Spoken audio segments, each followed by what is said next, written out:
भगवान की जय। जय जय श्री राधे। सभी भक्तों को हर हर महादेव, सदा जय श्री कृष्णा, श्री शिवाय नमस्तुभ्यम। 3 दिवसीय सुंदर श्री शिव महापुराण की अलौकिक दिव्य कथा हम सभी पूज्य गुरुदेव के पावन सानिध्य में श्रवण कर रहे हैं।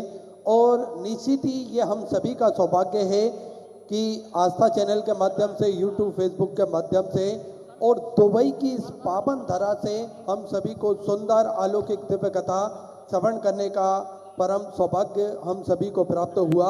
और निश्चित ही बधाई के पात्र हैं श्री शिव महापुराण सेवा समिति दुबई, जिनके तत्वाधान में ये सुंदर कथा का आयोजन रखा और सभी भारतवासियों को और सभी विश्व के कल्याण के लिए ये सुंदर कथा श्रवण कर कर सभी भक्तों को कृतार्थ में करा, आनंद में करा। एक बार सभी जजमान परिवार के लिए जोरदार ताली बजाकर स्वागत करें। देखिए, जीव पर जब तक बाबा भोलेनाथ की कृपा ना हो तब तक इस पृथ्वी पर, इस दुनिया में, इस संसार में कोई भी कार्य संभव नहीं हो सकता। हम सभी देवाधिदेव महादेव के चरणों के दास हैं, उनकी कृपा दृष्टि के साये में ही अपना जीवन यापन करना चाहते हैं। हम सभी महादेव के मंदिर जाएं, देवालय जाएं, एक लोटा जल चढ़ाएं, अपने मन की बात, अपने हृदय की बात हम देवाधिदेव महादेव से कह सकें। बड़ा ही सुंदर और सरल तरीका हमें पूज्य गुरुदेव ने बताया है। एक लोटा जल, सारी समस्याओं का हल। एक लोटा जल लेकर हमें सभी को पूज्य गुरुदेव ने बताया है किस प्रकार से हम पास के मंदिर में जाकर अपने मन की बात कह सकते हैं। महादेव से हम सीधे कांटेक्ट कर सकते हैं। हम सभी जो भी हमारे मन में व्यथा चल रही हो या फिर जो भी हमारे कार्य हो, वे हम सभी मेरे महादेव के चरणों में अरदास लगा सकते हैं।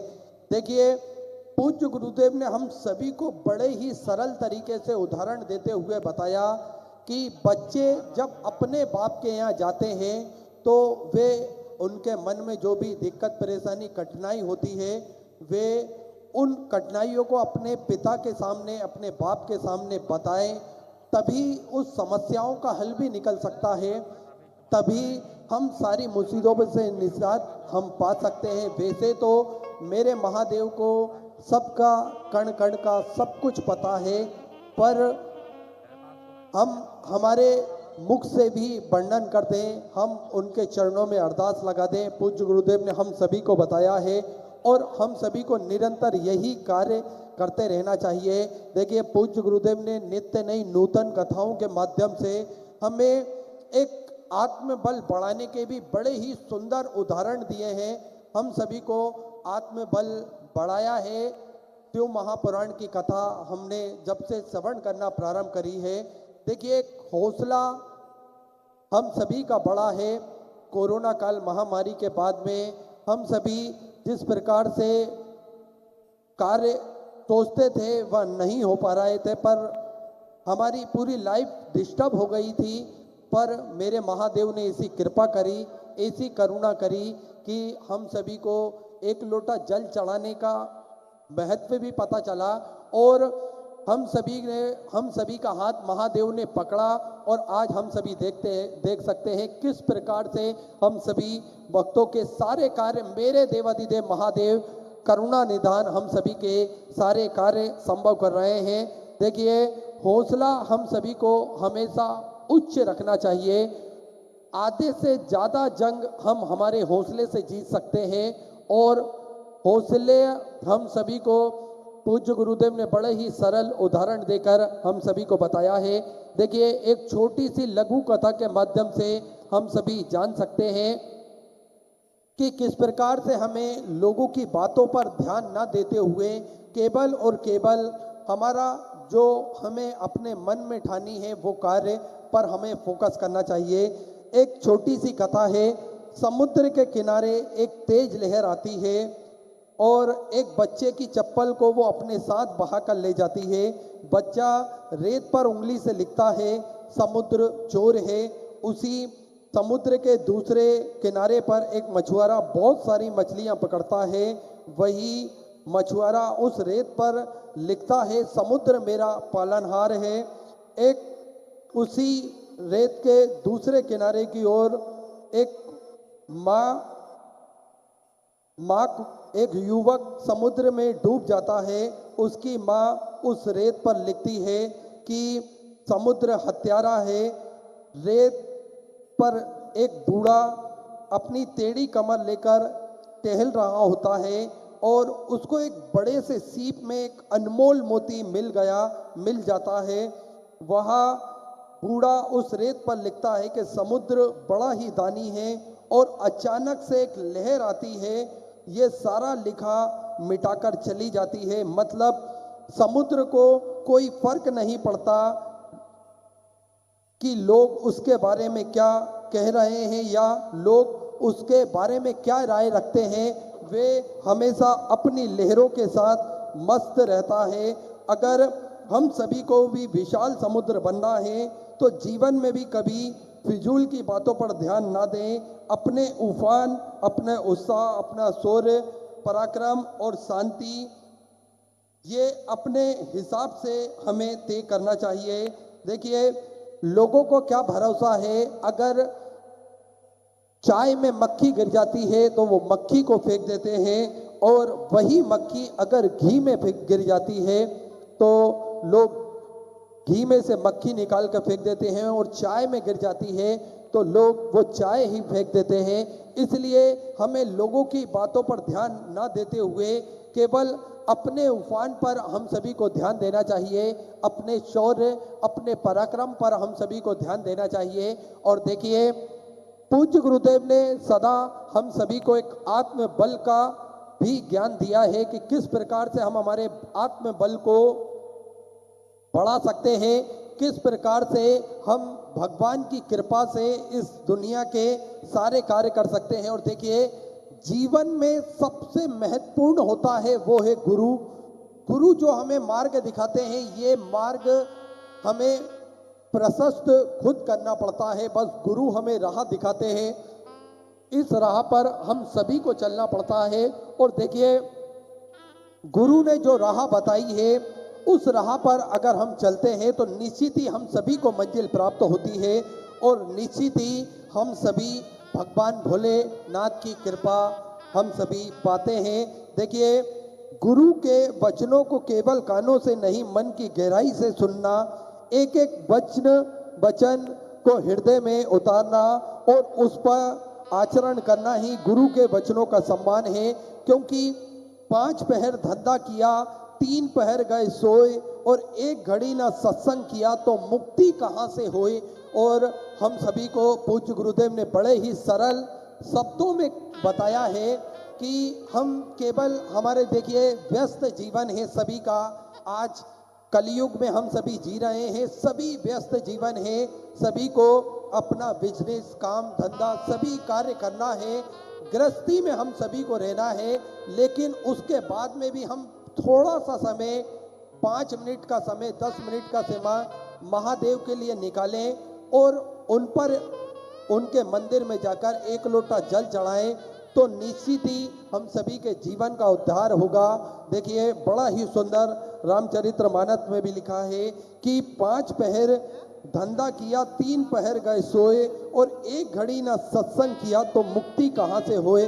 अर्थात आदि में पुनियात, हम अगर थोड़े से समय भी भगवान का नाम उच्चारण कर लें, श्री शिवाय नमस्तुभ्यम का जप कर लें, हम फ्री बैठे हो और मंत्र उच्चारण का जाप कर लें, श्री शिवाय नमस्तुभ्यम का हम मंत्र जप लें, ओम नमः शिवाय हम सभी मंत्र जप लें, ओम नमो भगवते वासुदेवाय का मंत्र जप लें, तो निश्चित ही वही पुण्य हम सभी को प्राप्त होता है। और देखिए, पूज्य गुरुदेव ने तो हम सभी को बड़े ही सरल शब्दों में बताया है कि किस प्रकार से हम भगवान की भक्ति से जुड़ सकते हैं, किस प्रकार से अपने आप को महादेव के चरणों में हम पहुंचा सकते हैं। और देखिए, गुरु का महत्व क्या होता है हम सभी को जानना अति आवश्यक है।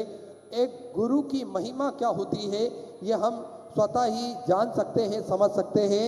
एक छोटी सी बड़ी ही सुंदर कथा है। चींटी बड़ी ही छोटी होती है, हम सभी ने देखा है चींटी कितनी छोटी होती है। अगर यदि इस चींटी को हरिद्वार से ऋषिकेश की यात्रा करनी हो तो इस चींटी को यात्रा करने में लगभग 3 से 4 जन्म लेना पड़ेंगे, जब जाकर वो हरिद्वार से ऋषिकेश तक पहुंच सकती है। और अगर वही चींटी किसी व्यक्ति के कपड़े पर चढ़कर जाए तो महज सहज 3 से 4 घंटे में ऋषिकेश हरिद्वार से वह पहुंच जाएगी। ठीक इसी प्रकार से अपने प्रयास से भव सागर हम सभी को पार करना हो तो कितना कठिन है पता नहीं, हमें कितने जन्म लग सकते हैं। यदि हम गुरु की शरण में जाते हैं और गुरु के बताए हुए मार्ग पर चलते हैं, गुरु का हाथ पकड़ते हैं, गुरु का सानिध्य लेते हैं, उनके बताए हुए सन्मार्ग पर हम चढ़ते हैं, श्रद्धा पूर्वक चलें, तो वे आसानी से हम सभी को भव से पार लगा सकते हैं। गुरु की महिमा इतनी होती है कि गुरु के वचन हम अगर हमारे कानों में श्रवण करें और गुरु के बताए हुए मार्ग पर चलें तो निश्चित ही हम सभी को भगवान की कृपा दृष्टि बड़े ही आराम से प्राप्त हो जाती है। देखिए, गुरु वही होता है जो हम सभी के हृदय में भक्ति भाव जागृत करे। गुरु वही होता है जो हमें मंदिर देवालय जाना सिखाए। गुरु वही होता है जिससे हम जीवन में भी रहकर अपने सारे कार्य कर कर हम भगवान की भक्ति कितनी आसानी से और कितने सरल तरीके से कर सकते हैं, ये गुरु हम सभी को बताते हैं। और आप सभी को ज्ञात है, पूज्य गुरुदेव ने निरंतर हम सभी को नित्य नई नूतन कथाएं श्रवण कराई है। और कथा हम सभी ने जो अपने मन में धारण करी है, आज हम सभी को देखने को मिलता है किस प्रकार से भक्तों का तांता लगा रहता है। ये हॉल की कैपेसिटी से कई गुना ज़्यादा भक्त प्रतिदिन नीचे वापस लौट जाते हैं, क्योंकि हॉल की कैपेसिटी से ज़्यादा इस हॉल में नहीं अलाउ किसी को भी किया जाता है। तो हम सभी सोच सकते हैं कि शिव महापुराण का प्रभाव किस प्रकार से लोगों के हृदय में, लोगों के दिलों में बैठा हुआ है। कहीं पर भी कथा होती है तो पूज्य गुरुदेव की कथा, कहीं पर भी शिव महापुराण की कथा होती है तो हम सभी ने देखा है किस प्रकार से पंडाल, डूम, टेंट सब छोटे पड़ते हैं। और यही स्थिति आज दुबई की पावन धरा पर भी हम सभी को देखने को मिल रही है। किस प्रकार से लोग आते हैं, लेकिन जो पहले आ जाता है वही लोग यहाँ पर बैठ पाते हैं, क्योंकि कुछ नियम होते हैं और उन नियम सब जगह के अलग अलग होते हैं। वे नियम सभी को फॉलो करना पड़ते हैं। आज हम सभी देखते हैं किस प्रकार से पूज्य गुरुदेव ने हम सभी को भगवान की भक्ति से जोड़ा है, हमें एक लोटा जल का महत्व बताया है, हमें श्री शिवाय नमस्तुभ्यम जाप मंत्र का जाप बताया है, हमें शिव महापुराण की कथा का महत्व बताया है, किस प्रकार से श्रवण करने से हमें क्या क्या लाभ प्राप्त होते हैं। ये सभी हमने शिव महापुराण की कथा के माध्यम से पूज्य गुरुदेव के सानिध्य में श्रवण करा है। और देखिए, आप सभी को ज्ञात है, सिद्धपुर नगरी सीहोर की पावन धरा पर विशाल कुबेरेश्वर धाम की स्थापना होने जा रही है। ये एक ऐसा धाम बनने जा रहा है जो 12 ज्योतिर्लिंग के मध्य में केंद्र में स्थापित होगा। कंकड़ शंकर की ये पावन धरा, कंकड़ शंकर की ये पावन भूमि जप स्थली है, तप स्थली है, साधना स्थली है, आराधना स्थली है। भगवान की कृपा दृष्टि इस धरा पर हमेशा विद्यमान होती है। जो भी भक्त अपने मन की मुराद लेकर कुबेर भंडारी के चरणों तक पहुंचता है और किसी भी स्थान पर बैठकर 108 बार श्री शिवाय नमस्तुभ्यम का जाप करता है, मेरा कुबेर भंडारी, मेरा राजा धीराज महाकाल राजा कुछ ही दिनों में, कुछ ही महीनों में उन सभी भक्तों की मनोकामना पूर्ण कर देते हैं, उन सभी भक्तों का भंडार भर कर रख देते हैं। ऐसी कृपा है उस धरा की।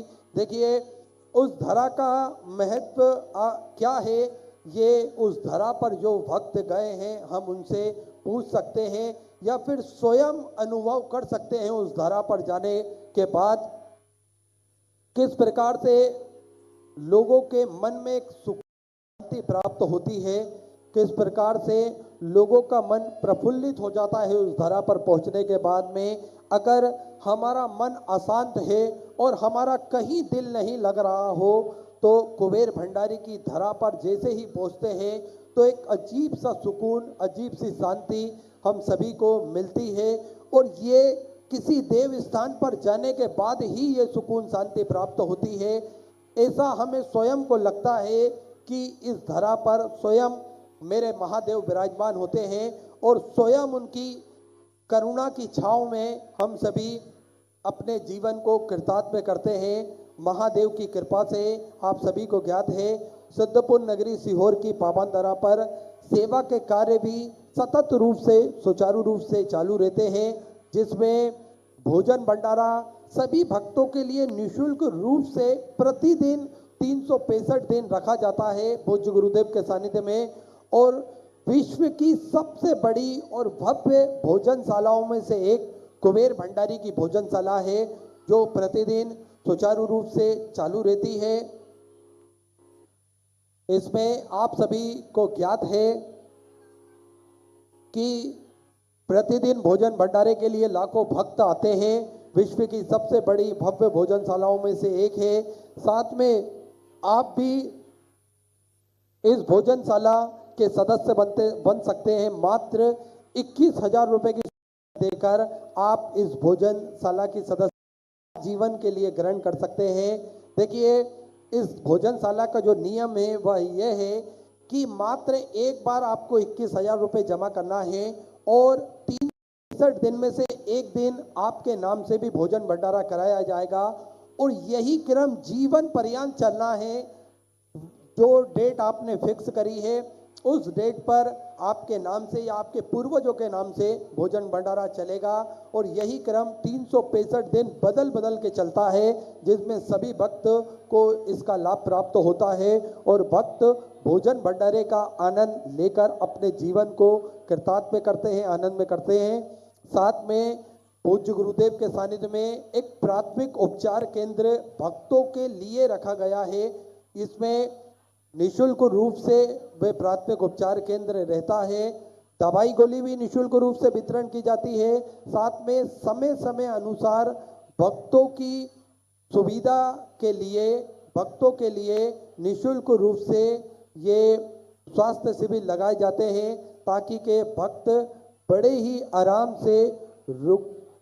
से वहाँ पर अपने स्वास्थ्य संबंधित जानकारी प्राप्त कर सके और अपने जीवन को सफल सुखद बना सके। साथ में आप सभी को ज्ञात है कि गौ माता की सेवा भी प्रतिदिन सुचारू रूप से चलती है, जिसमें एक और भव्य गौशाला का निर्माण कार्य चालू कर दिया गया है।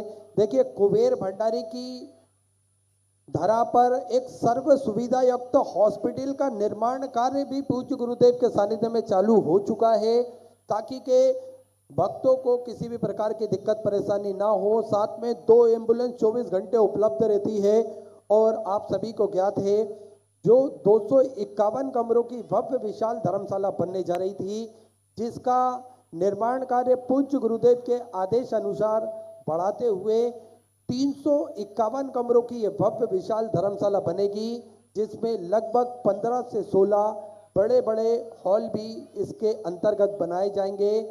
एक कमरे की राशि जो है वे 3,51,000 रुपये है। आप भी एक कमरे का निर्माण करवा सकते हैं या फिर हॉल में अपनी स्वराशि आप समर्पित कर सकते हैं, ताकि के भक्त वहाँ आराम से रुककर भगवान का भजन कीर्तन स्मरण कर कर अपने जीवन को कृतार्थ में कर सके, आनंद में कर सके। और देखिए, पूज्य गुरुदेव ने बड़ा ही सुंदर और संकल्प लिया है जो सभी के हित के लिए है। सभी सनातन धर्म के मानने वाले लोगों के रुद्राक्ष हो, सभी सनातन धर्म के मानने वाले लोगों के घर के मंदिर में रुद्राक्ष हो और उस रुद्राक्ष का जल भोलेनाथ पर अर्पित कर कर उस रुद्राक्ष के महत्व को वो स्वतः ही जान सकते हैं, पहचान सकते हैं।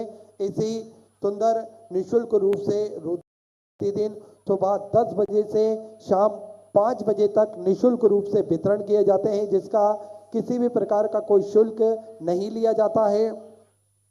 देखिए, एक नियम और है रुद्राक्ष का, वो यह है कि ना ही रुद्राक्ष कोरियर किए जाते हैं और ना ही किसी के द्वारा भेजे जाते हैं। आपको स्वतः ही कुबेर भंडारी की पावन धरा पर आना है और ये रुद्राक्ष लेकर आप स्वतः ही वहां से जा सकते हैं। उस रुद्राक्ष का महत्व आप स्वतः ही अनुभव कर सकते हैं, जान सकते हैं, पहचान सकते हैं कि किस प्रकार से रुद्राक्ष की महिमा है, किस प्रकार से हमें पूज्य गुरुदेव ने रुद्राक्ष का महत्व बताया है, ये हम स्वयं ही अनुभव कर सकते हैं। तो ऐसे सुंदर सेवा के सारे प्रकल्प पूज्य गुरुदेव के सानिध्य में चलते हैं।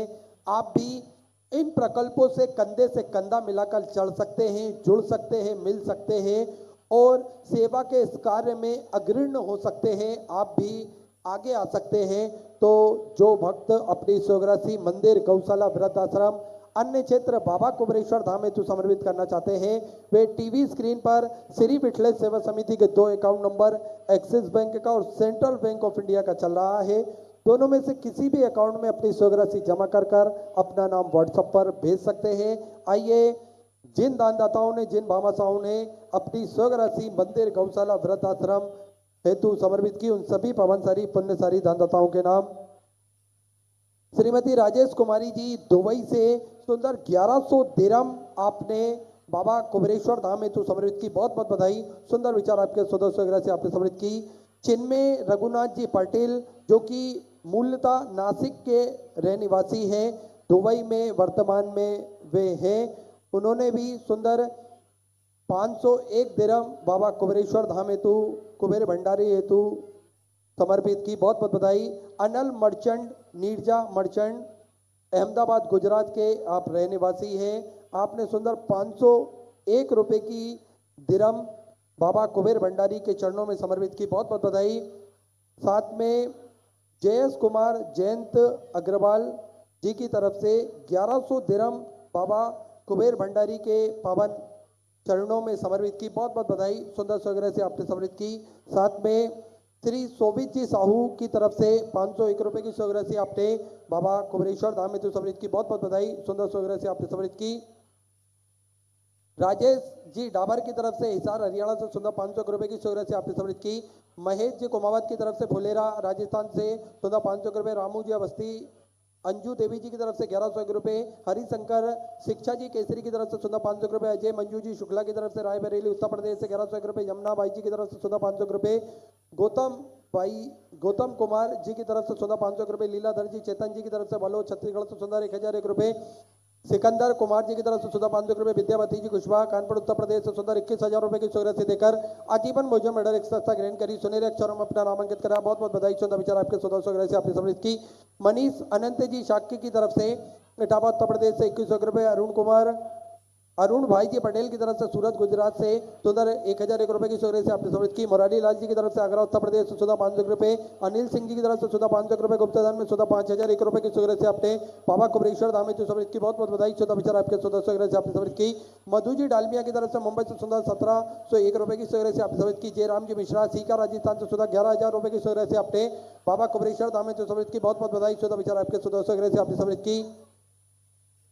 पूर्णिमा कुमारी जी यादव की तरफ से मुंगेर छत्तीसगढ़ से सुधा 500 रुपये। अनुराग जी कन्वे जी की तरफ से सुधा 500 रुपये। सतवीर जी भारद्वाज की तरफ से फरीदाबाद हरियाणा सुधा 2500 रुपये की स्वग्रह से आपने समर्पित की। रंजू देवी जी की तरफ से सुधा 500 रुपये। अहिल्या देवी जी छपरा बिहार से सुधा 500 रुपये। मेहुल जी चौरसिया की तरफ से सुंदर 1001 रुपये। सरिता गौतम जी की तरफ से पानीपत हरियाणा सुधा 500 रुपये। विद्या देवी जी की तरफ से दिल्ली से सुधा 1100 रुपये। शुभम जी साहू की तरफ से सुधा 500 रुपये। युवराज जी पवार की तरफ से सुधा 500 रुपये। हरि नामदेव जी मराठे की तरफ से सुधा 500 रुपये। श्याम सुंदर जी सोनी की तरफ से अलवर राजस्थान से 500 रुपये। राजरानी जी की तरफ से सुधा 500 रुपये। सुमित्रा देवी जी की तरफ से दिल्ली से सुधा 505 रुपये।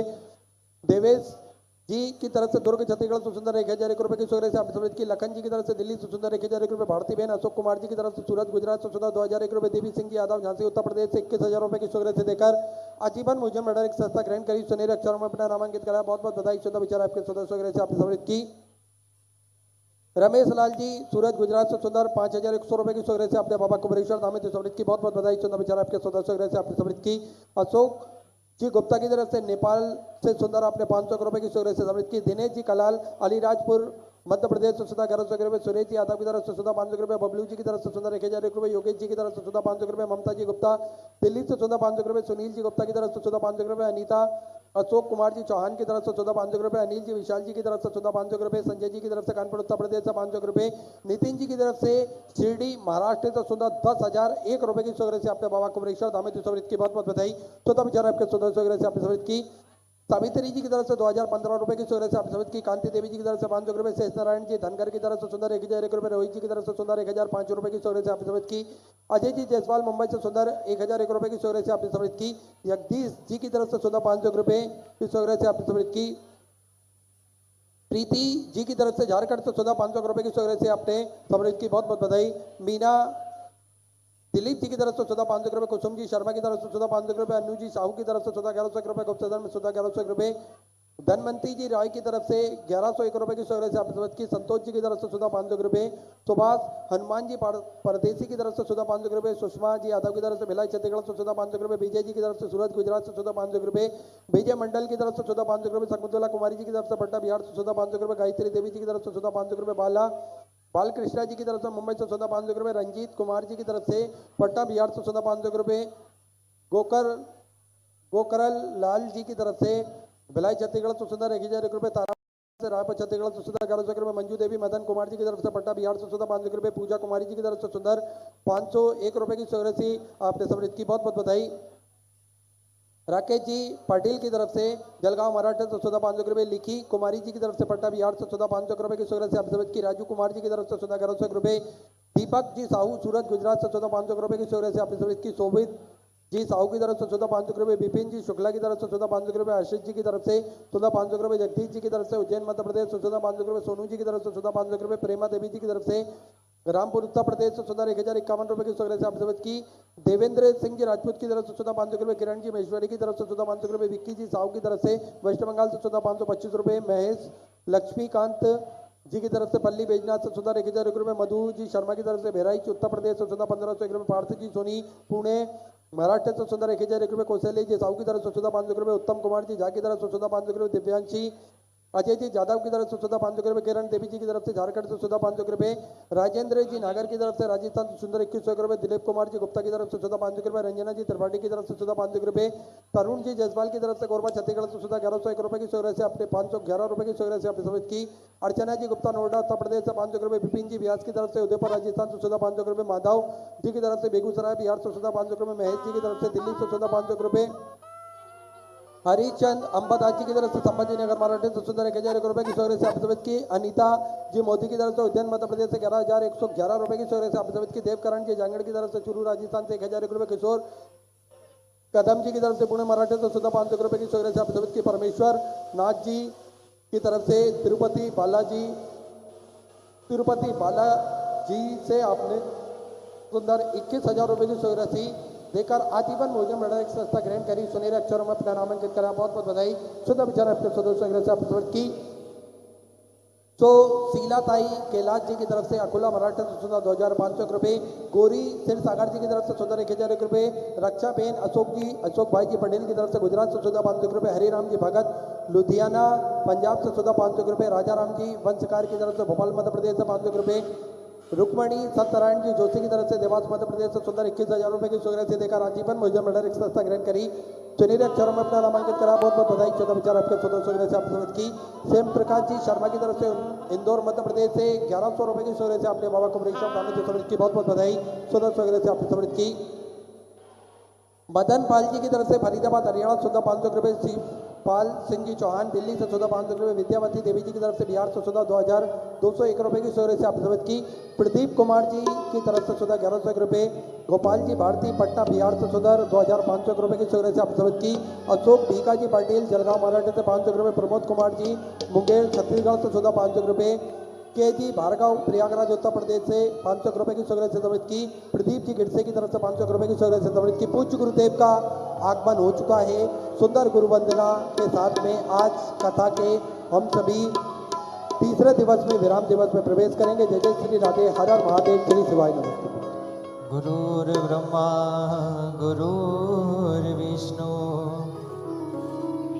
गुरुर्देवो महेश्वरा गुरुर्साक्षात् परब्रह्मा तस्मै श्री गुरुवे नमः। चरणों में गुरुवर के प्रणाम करता हूँ, चरणों में गुरुवर के प्रणाम करता हूँ। स्वीकार कीजिए दास की वंदना, स्वीकार कीजिए दास की वंदना। चरणों में गुरुवर के प्रणाम करता हूँ, चरणों में गुरुवर के प्रणाम करता हूँ। स्वीकार कीजिए दास की वंदना, स्वीकार कीजिए दास की वंदना।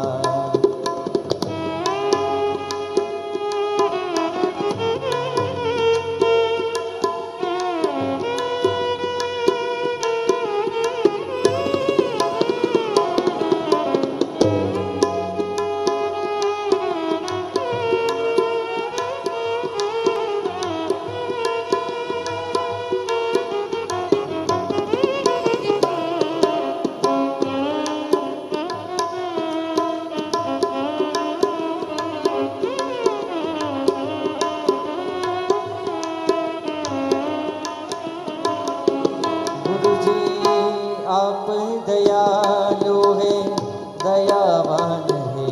गुरुजी आप दयालु है, दयावान है। करते रहते सदा हम पे एहसान है, भूल क्षमा कर देते हैं, अपनी शरण में लेते हैं। स्वीकार कीजिए दास की वंदना, स्वीकार कीजिए दास की वंदना। चरणों में गुरुवर के प्रणाम करता हूँ, चरणों में गुरुवर के प्रणाम करता हूँ। स्वीकार कीजिए दास की वंदना, स्वीकार कीजिए दास की वंदना।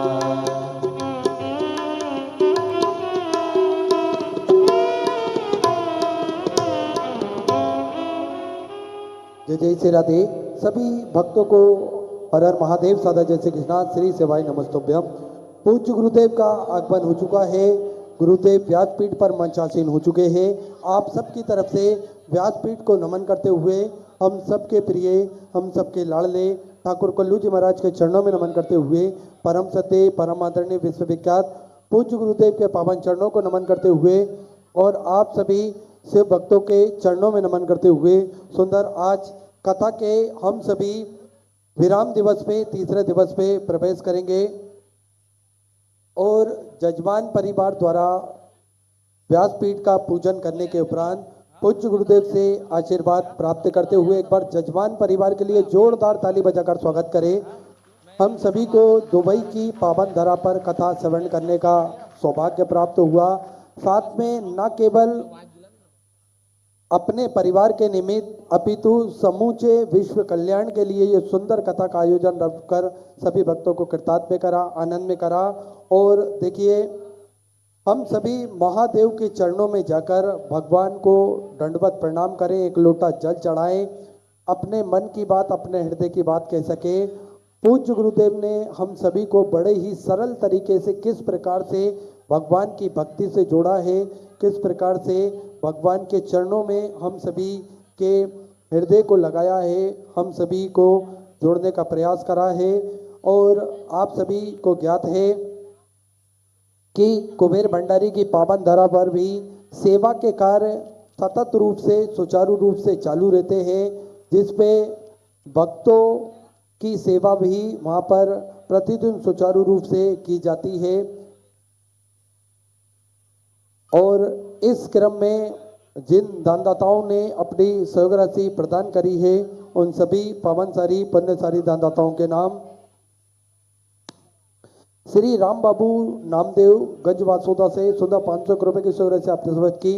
रोशन लाल दर्शना देवी जी सोनीपत हरियाणा से सुंदर 21,000 रुपए की शुभ राशि देकर आजीवन भोजन मंडल एक सदस्यता ग्रहण करी, सुनहरे अक्षरों में अपना नामांकित कराया। बहुत बहुत बधाई।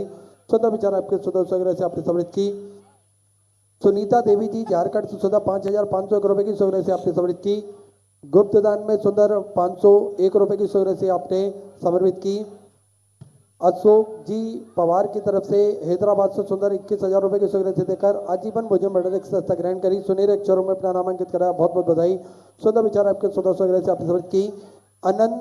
आनंद कुमार जी की तरफ से सुंदर 1101 रुपए, ललित कुमार जी की तरफ से सुंदर 1101 रुपए, कमलेश जी की तरफ से 1101 रुपए, गजेंद्र सिंह जी उत्तर प्रदेश से 1000 रुपए, आशा जी रजक की तरफ से सागर मध्य प्रदेश से 1101 रुपए, मन्नू भाई रजावत की तरफ से सुधा 500 रुपए, रामचंद्र सिंह जी जयपुर राजस्थान से सुधा 500 रुपए,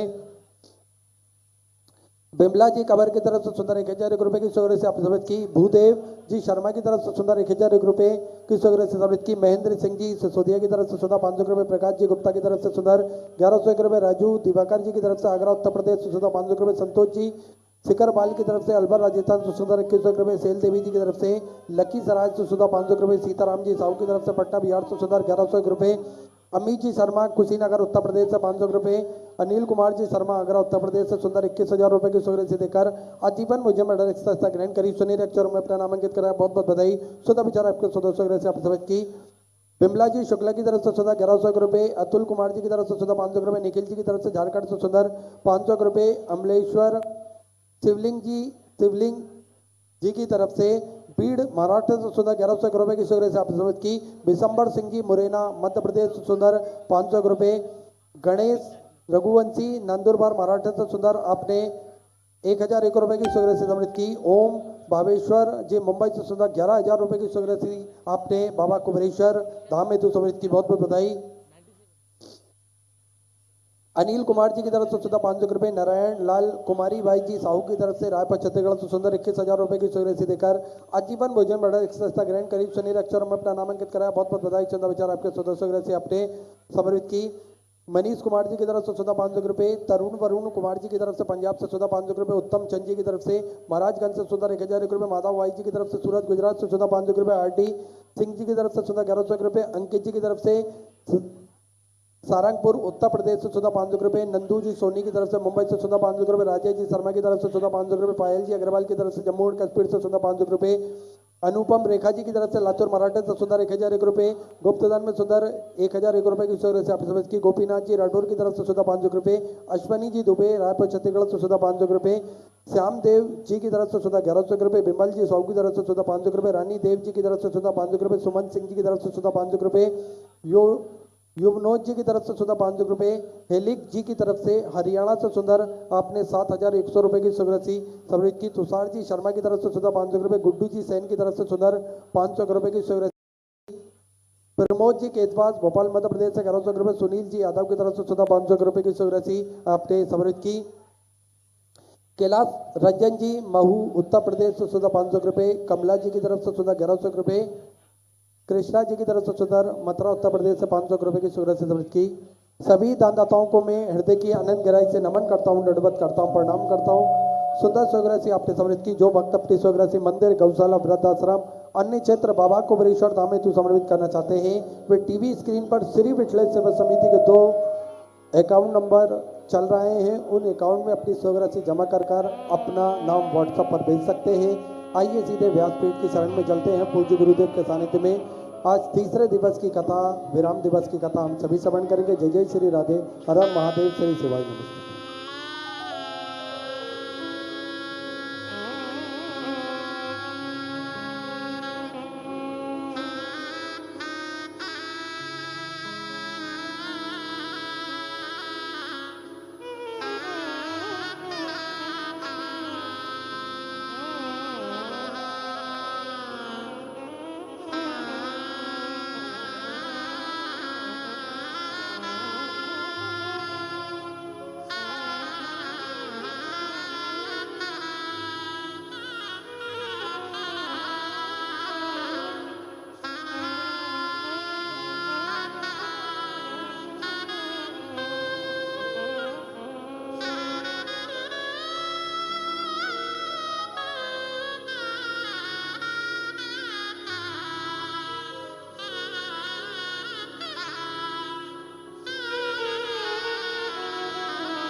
जंतु आसर दुखाति जो भवितमं सर्वदा वंदे श्रीमद्वल्लभ नंदन अज्ञानतिमिरगास्य ज्ञानतिशलाकया चक्षुरुन्मिलितं तस्मै श्रीगुरुवे नमामि हृदय श्रीशैलदाचार्यदेशानं लक्ष्मीशास्त्राणि सर्वमानं कलामि चतुर्विश्व चतुर्विश्व चतुर्विश्व चतुर्विस्तभाषं जायते पंचदा हृदय बोल विश्वनाथ भगवान की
विश्वनाथ भगवान की महाकालेश्वर भगवान की ओंकारेश्वर भगवान की अवरेश्वर महादेव की हर हर महादेव हर हर महादेव हर हर महादेव हर काशी विश्वनाथ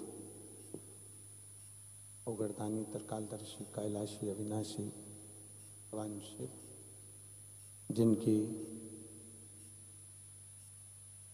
पुनीत पावन शिव महापुराण की कथा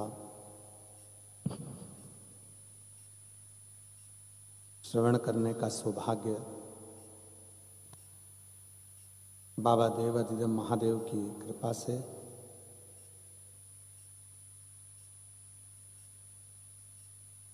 आप और हमको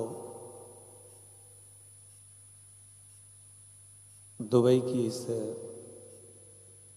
पवित्र पावन भूमि पर श्रवण करने का सौभाग्य प्राप्त हुआ है। बड़े धनभागी हैं सभी श्रोता भाई बहन जो इस पवित्र कथा का लाभ सोमवार की अष्टमी से प्रारंभ हुआ और आज मोक्षदा एकादशी के दिन ये कथा का विराम हो रहा है। कहीं शिव की उपासना, शंकर की करुणा, शिव की दया, शंकर भगवान की उदारता, जो ये पवित्र पावन कथा को आप और हम सब श्रवण कर रहे हैं। और तेरी कृपा बिना ना हिले एक भी अणु लेते हैं श्वास तेरी कृपा से तनो तनो बखान क्या करूं मैं लाखों के ढेर का चपटी भवोत में खजाना कुबेर का हे गंगाधार मुक्ति द्वार ओमकार तू भोले ओमकार तू आयो शरण तिहार शंभु तार तार आप और हम भगवान शिव की इस पवित्र कथा का लाभ लेने के लिए बैठे हैं। आज गीता जयंती भी है। भगवान कृष्ण ने आज ही के दिन अर्जुन को गीता का उपदेश दिया था। जिन गीता को संपूर्ण विश्व में हृदय के अंदर विराजमान किया है। शिव महापुराण की कथा कल जो चल रही थी भक्ति और मुक्ति के पथ पर चल रही थी।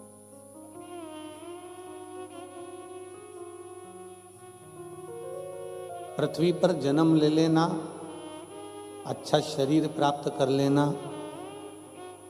और अच्छा भवन, घर, पत्नी, बच्चे, परिवार सब कुछ मिल जाए,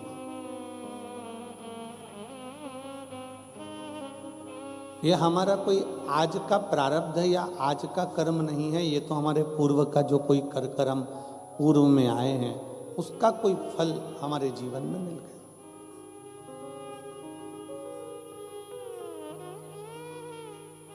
पार्वती माता को भगवान शंकर की अर्धांगिनी बनने में 50 जन्म माता पार्वती को लेना पड़े। 51वां जन्म जब माता पार्वती का आया तब माता पार्वती शिव के साथ स्थिर हो सकी, स्थायी हो सकी। एक दो जन्म का तो क्रम ही नहीं है।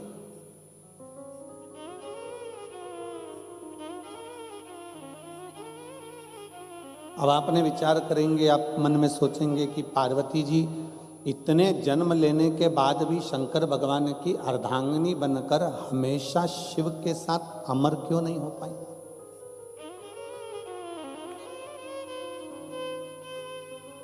उनको तो शिव जी के साथ में अमरता धारण करना थी, उनको तो शंकर भगवान के साथ अमर तत्व को धारण करना था, उनको शिव जी के साथ में अमरता धारण करना थी।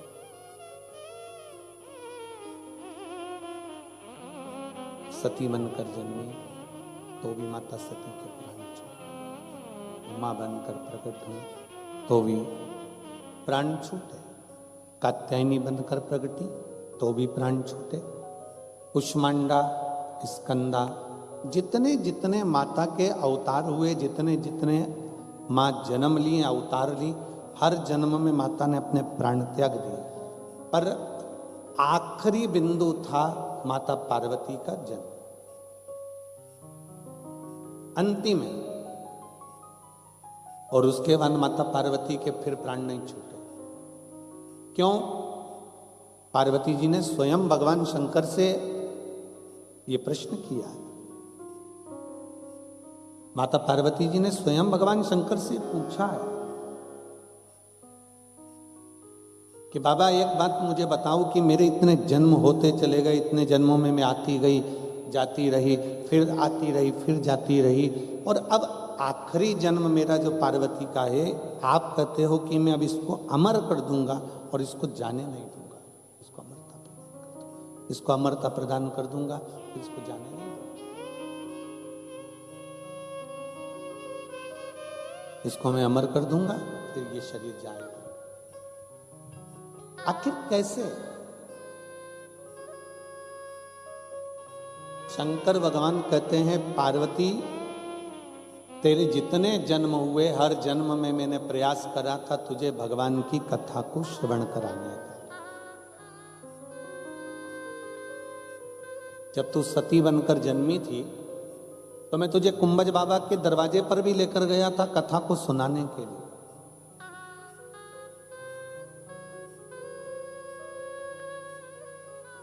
पर सती, तेरा विवाह हुआ था ना, तुम विवाहित हुई थी, तो तुम्हारे मन में यह भाव आ गया कि मेरा पति मुझे लेकर भी आया तो कहाँ लेकर आया।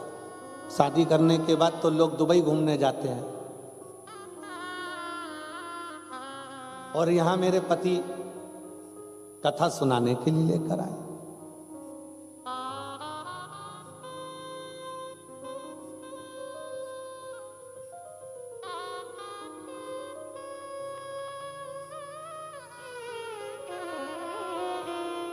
आज हमारे पति हमको कथा श्रवण कराने के लिए, और वो भी कुंभज बाबा के दरवाजे पर लेकर आए, कुंभज ऋषि के यहां लेकर आए। मन में बड़ी ग्लानि सी हो रही थी मां सती को, बड़ा मन में क्षुब्धता उत्पन्न हो रही थी कि कहां लेकर आए।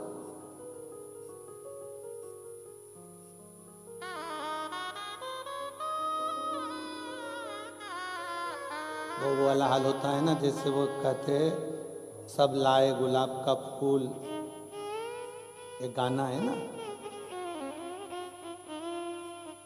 सब लाए गुलाब का फूल और बुढ़ा गोभी लेके आ गया। अब वो एक गीत का स्मरण आप लोग करते हैं, तो उसी तरह बाबा को देखकर माता सती ने विचार करा कि बाबा भी बुजुर्ग हैं, इनकी उम्र का तो कोई ठिकाना है नहीं। कल भी अपन ने कथा के प्रसंग में सुना था कि शिव तो ठहरे कैलासी, हरि गोरा पछताओगी,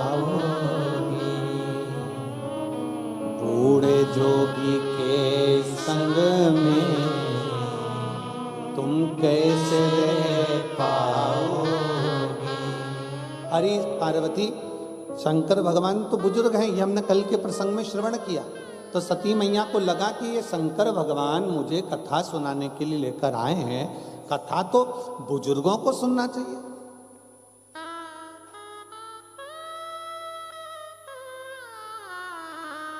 कथा तो बुजुर्ग श्रवण करें, बूढ़े सुने। पर शिव महापुराण की कथा कहती है कि कथा बुजुर्ग के लिए नहीं है, कथा बहुत जागरूकता के लिए, अपने बचपन को संवारने के लिए, अपनी जवानी को संवारने के लिए, अपनी अधेड़ी को संवारने के लिए, और अपने बुढ़ापे को संवारने के लिए कथा हर अवस्था में जरूरी है। प्रत्येक अवस्था में कथा की जरूरत है। कथा में एक बहुत सुंदर सा प्रसंग आता है। एक बूढ़े बाबा ट्रेन में बैठे और ट्रेन में बूढ़े बाबा बैठ गए।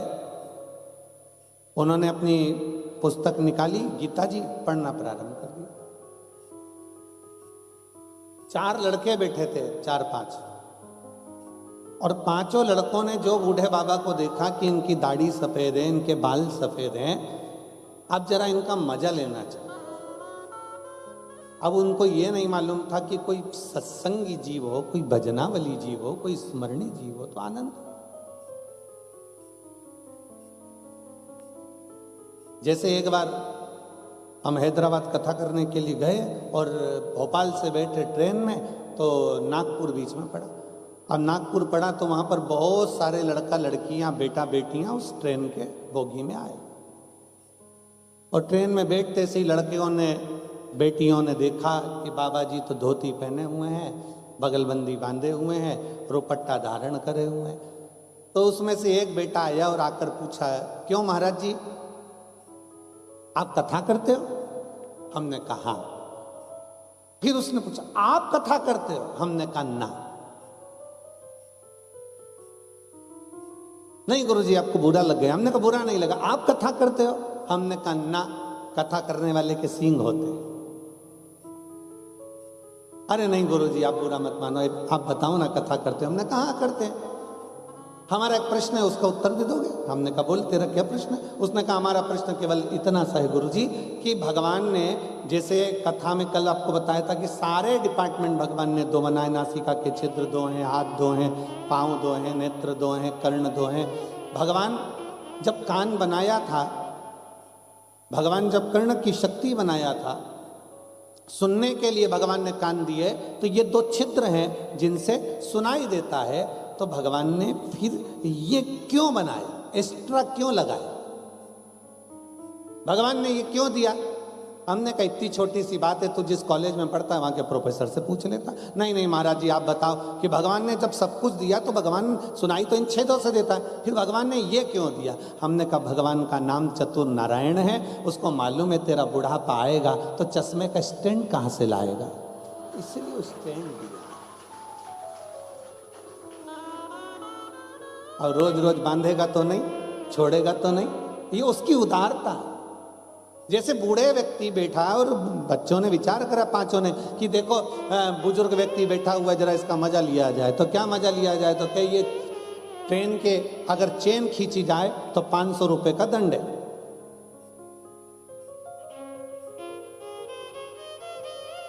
सबके पास पैसे हैं, सबने 100 रुपए निकाले, एक की जेब में रख लिए, और रखने के बाद फिर उन्होंने विचार करा कि एक काम करते हैं, चेन खींच तो देते हैं, अपना 500 रुपए भी नहीं जाएगा और बुढ़े का नाम लगा देंगे। इनने चेन खींची, टीसी आया, और जैसे ही टीसी आया आते से उसने पूछा चेन किसने खींची? पांचों की पांचों ने मिलकर कह दिया ये बूढ़ा व्यक्ति जो बैठा है गीता पढ़ रहा है ना, चेन इसने खींची। बूढ़े व्यक्ति से पूछा टीसी ने, पुलिस वाले ने, क्यों बाबा चेन तुमने खींची? हाँ साहब चेन मैंने खींची। क्यों खींची? इन पांचों ने मेरे 500 रुपए ले लिए।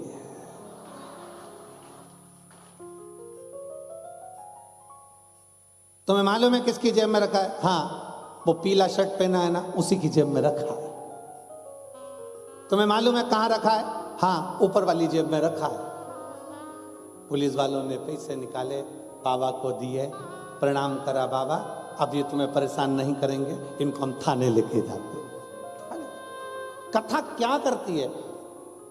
भगवान शंकर बारंबार शिव महापुराण की कथा को, भगवान शंकर भगवान की कथा को, माँ उमा को, माँ कात्यायनी को, माँ कुष्मांडा को, माँ स्कंदा को, माँ सती को बारंबार श्रवण कराते हैं। सती मैया को कथा सुनाने के लिए कुंभज बाबा के दरवाजे पर लेकर जाते हैं, पर कुंभज बाबा के यहाँ सती माता को ले तो गए, पर सती का चित्त नहीं लगता है, सती का मन नहीं लगता है, सती का हृदय नहीं लगता है। क्यों? क्योंकि सती के मन में आया कि अभी हमारी शादी हुई है, अभी हमारा विवाह हुआ है, हमको तो घूमने जाना था दूसरी जगह, और ले गए कथा सुनाने के लिए।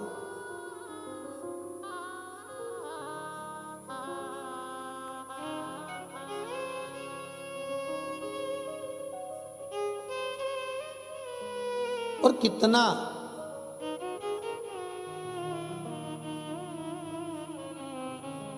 जब बेटा बेटियों की शादी होती है ना, तो बेटियों के मन में आता है शादी हो जाएगी ना, इतना मेरी सास को मैं माँ समझूंगी, और माँ भी कहती है मेरी बहू हो जाएगी ना, मैं उसको बेटी जैसा प्यार करूंगी।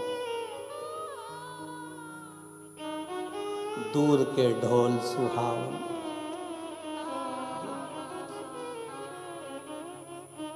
दिल के अरमा आंसुओं में बह गए,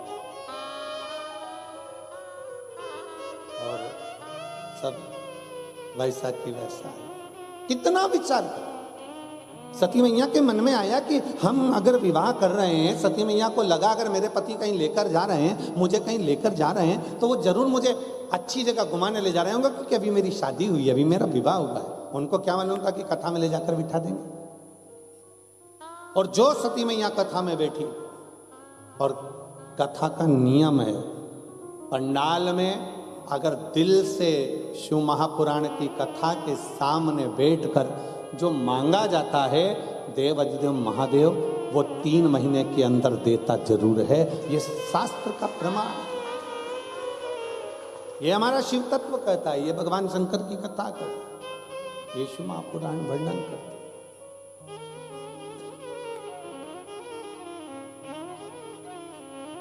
जैसे ही भगवान शंकर कुंभज ऋषि के यहाँ सती माता को लेकर कथा श्रवण करने के लिए बैठे और कथा चालू हुई, और कथा चालू होते से ही शंकर भगवान ने कुंभज बाबा से हाथ जोड़कर प्रार्थना करी कि आप कथा कहो। और कुंभज बाबा ने जो कथा कहना प्रारंभ करी, जो कथा कहना, शिव जी का तो मन लग रहा है पर सती का मन नहीं लग रहा। और कथा के मध्य में जो मांगा जाता है वो मिलता जरूर है। शंकर भगवान ने कथा सुनते सुनते मन में विचार करा कि मुझे राम का दर्शन हो जाए, और सती माता ने कथा सुनते सुनते विचार करा कि काय का शरीर पाया है, पति विवाह के बाद कथा सुनाने लाया है, इससे तो अच्छा कि मेरा शरीर जल के भस्म हो जाए। दोनों ने मांगा। इसलिए शिव महापुराण की कथा कहती है, जितनी देर कथा में बैठो, जितने समय कथा के अंतर्गत बैठो, आप कथा श्रवण करने के लिए बैठो, उतनी देर तुम्हारे मन में अच्छे भाव आना चाहिए। कभी किसी दूसरे के लिए बुरा भाव ना आए कि उसने मेरा बुरा कर दिया, उसने मुझे यहाँ नहीं जान दिया, उसने मुझे वहाँ नहीं बैठने दिया, वो वहाँ से मुझे उठा के उधर बिठा दिया, उसने ऐसा कर दिया वैसा। ये गलत भाव नहीं आना चाहिए। अपने मन के अंदर अच्छे भाव उत्पन्न लेकर सर्वे भवन्तु, सब सुखी रहे, श्री शिवाय नमस्ते, ऐसा मन में भाव लेकर आओ कि बस हम अच्छे से कथा श्रवण कर रहे हैं, और ये मेरे भोले बाबा की बड़ी कृपा हुई है, मेरे शंकर भगवान की बड़ी उदारता हुई है कि शिव महापुराण ज्ञान गंगा यज्ञ समिति दुबई ने इस कथा का आयोजन किया, और चंद्राकर परिवार इस कथा का मुख्य यजमान बनकर इस कथा को संजोते हुए लेकर आ गया। ये शिव कृपा है, ये शंकर की उदारता है।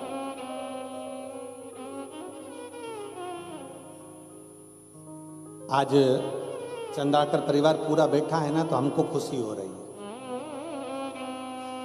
हमें छोटे भैया सौरभ भैया तो दिख जाते थे, गीतेश भैया नहीं दिखते थे, तो हमने बहुआं तो दिखती थी, बेटियां दोनों दिखती। और वास्तवता है बहुएं ऐसी ही होना चाहिए जो सत्संग में भी डूबे और सत्संग में भी डुबाए। ऐसी दोनों बहुओं को मैं साधुवाद देता हूँ, बहुत बहुत साधुवाद। तो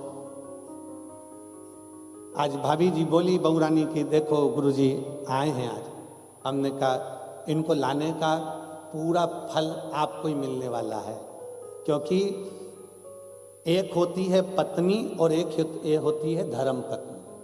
पत्नी वो होती है जो पतन के रास्ते पर लेकर जाती है, पत्नी वो होती है जो पति को सिनेमा घर लेकर जाती है, पत्नी वो होती है जो पति को शॉपिंग मॉल लेकर जाती है, और धर्म पत्नी वो होती है जो पति को शिव महापुराण में लेकर आती है। धर्म पत्नी वो होती है जो शिव महापुराण में लेकर आती है। पर इनके घर की एक माता को भी धन्यवाद देता हूँ मैं, चंद्राकर जी, आपकी धर्म पत्नी को भी धन्यवाद देता हूँ। एक पत्नी आपकी ऐसी भी है जो पति को तो लाए भारत से शिव पुराण को भी लेकर आ जाती है, तो उसके लिए भी साधुवाद। शिव पुराण शंकर की उदारता, ये शिव तत्व है।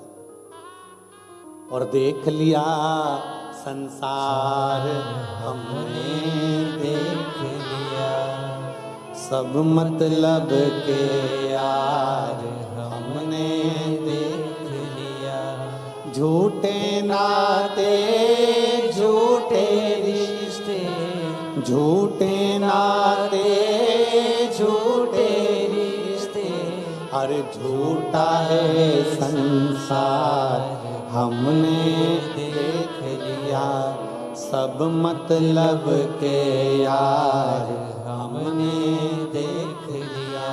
देख लिया संसार हमने देख लिया। ये शिव की उदारता थी। माता सती के मन में भाव आया, शंकर भगवान ने स्वयं ने मांगा मुझे राम का दर्शन हो जाए, और सती माता मांग रही हैं कि ये शरीर त्याग दूं तो अच्छा है।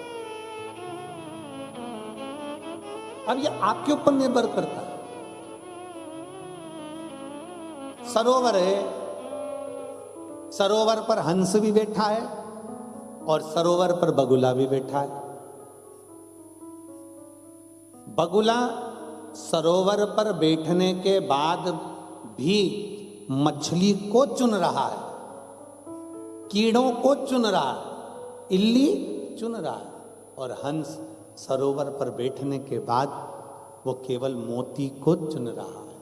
ये आपके और हमारे ऊपर निर्भर करता है कि 3 दिन की शिव महापुराण की कथा में बैठकर हम भगवान शंकर को कितना चुनते हैं, ये हमारे ऊपर निर्भर करता है।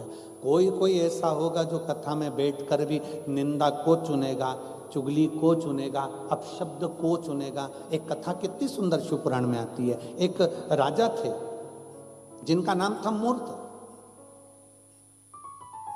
मूर्त नाम के राजा थे और उनकी एक बहन थी।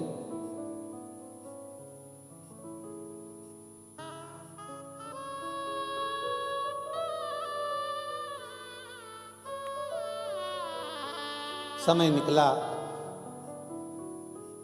वो राजा की जो बहन थी वो थी तो अच्छी, पर एक संगत उसकी गड़बड़ थी कि वो निंदक की संगत किया करती थी, तो दिन भर चुगली में ही रिया करती, दिन भर चुगली करना, दिन भर निंदा करना। होती है किसी किसी की आदत। 3 तरह के श्रोता होते हैं। पहले नंबर का होता है श्रोता। श्रोता का मतलब होता है कथा सुनने, जम के बोलो, कथा सुनने वाला। दूसरे नंबर का होता है सोता। कथा चालू होते से ही कुंभकर्ण की धर्म पत्नी उसकी आंखों में बैठ जाती है, निंद्रा दे, और इतने प्रेम से वो पल्लू मल्लू डाल डुला के ऐसी बैठेंगी कि मालूम भी नहीं पड़ेगा कि कब सो गई। और पड़ोसन उसको जगा रही है, उठ जा, सो रही है क्या? सो थोड़ी ना रही, फिर ऐसी ऐसी क्यों कर रही? कुछ नहीं, भगवान भाग रहा था तो बुला रही थी। ये दूसरे नंबर की है सोता।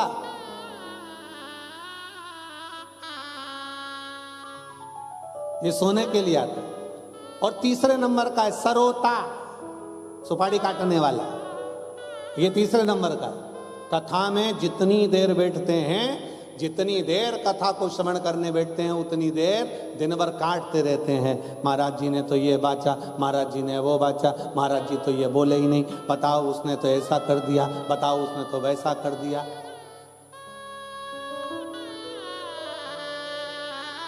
और तो और कथा सुनने बैठेंगे तो भी मोबाइल पर देखते रहेंगे, आस्था वाले हमको दिखा रहे कि नहीं दिखा रहे, तो भी ध्यान दिया। और जैसे ही कैमरा पलट कर उधर गया तो एकदम चेंज, एकदम बदला।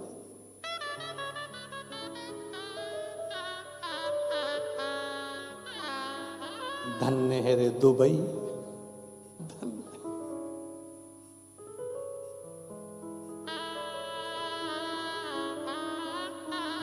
तीन है। पहले नंबर पर है श्रोता, दूसरे नंबर पर है सोता, तीसरे नंबर पर है सरोता। और आज कहने में पीछे नहीं हटूंगा दुबई की इस पावन भूमि से कि इस कथा के पंडाल में जितने बैठे हैं सब श्रोता बैठे हैं, जो दिल से कथा को सुन रहे हैं, दिल से सुन रहे हैं।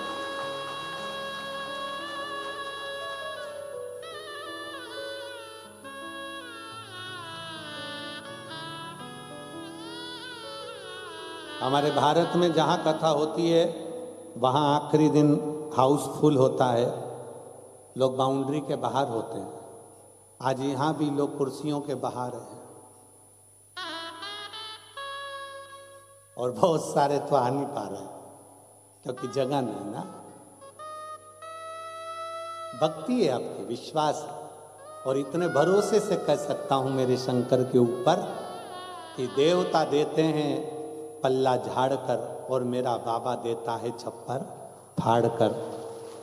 आज आप लोग कथा को श्रवण करने के लिए बैठे हो, हम हमेशा कहते आए हैं कि एक छोटी सी डायरी में लिख के जरूर रखना कि किसी को कथा में पानी पिलाया, भोजन कराया, किसी के लिए कुछ करा, आप वो लिख कर रखना कि बाबा आपको 3 महीने में कितना देता है, और फिर हमको सूचना भारत में जरूर करना कि हम कथा के पंडाल में बैठे थे तो मेरे उघड़दानी ने, मेरे शंकर भगवान ने क्या दिया। और आपका पत्र आएगा तब हम कहीं ना कहीं कथा कर रहे होंगे, या तो मेरठ कर रहे होंगे या रायपुर कर रहे होंगे। जैसे मेरठ में 15 तारीख से 21 तारीख तक है, 24 तारीख से फिर रायपुर में 30 तारीख तक है, फिर आगे कथाओं का क्रम वापिस छत्तीसगढ़ में हालेकोसा में है, सुरिया में। ऐसे कथाओं का क्रम जो चल रहा है उसमें कहीं ना कहीं आपके पत्रों का वर्णन भी जरूर करें। सती मैया ने विचार करा कि इससे तो प्राण छूट जाए। जो मांग रहे हो शंकर की कथा में बैठकर, जैसा तुम्हारा भाव होगा, जैसी पांव की शुद्धता होगी, वैसा परमात्मा आपको मिलेगा।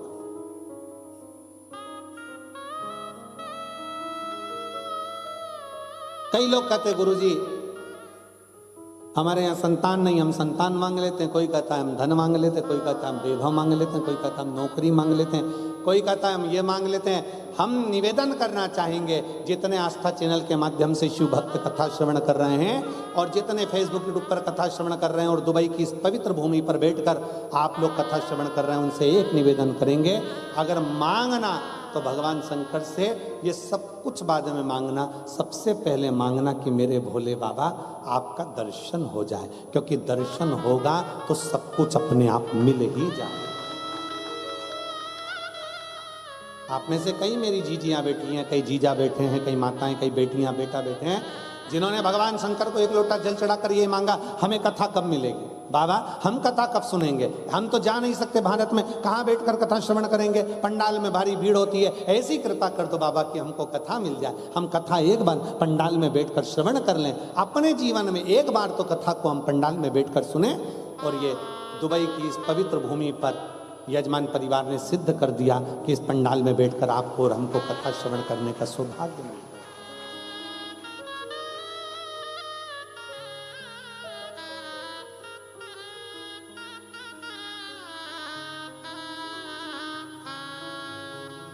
और चंद्राकर जी, हम बाबा से यही प्रार्थना करेंगे कि बाबा ऐसी करुणा आप पर और इन सब पर करता रहे कि आने वाले समय में बाबा फिर ऐसी कृपा करे कि 3 महीने में बाबा आपका भंडार ऐसा भरे कि 3 महीने बाद पत्र फिर वापस यहाँ आना चालू हो जाए, दुबई की पवित्र भूमि पर फिर करना हो। हम तो बाबा से इतना प्रार्थना करें शिव तत्व की प्राप्ति। शंकर कैसे भी हमको, हम भगवान से क्या मांगे, धन दौलत संपदा वैभव, अगर एक बार उसका दर्शन हो गया, एक बार उसका दीदार हो गया, तो समझ लो कि शिव ने सब कुछ दे दिया, सब कुछ।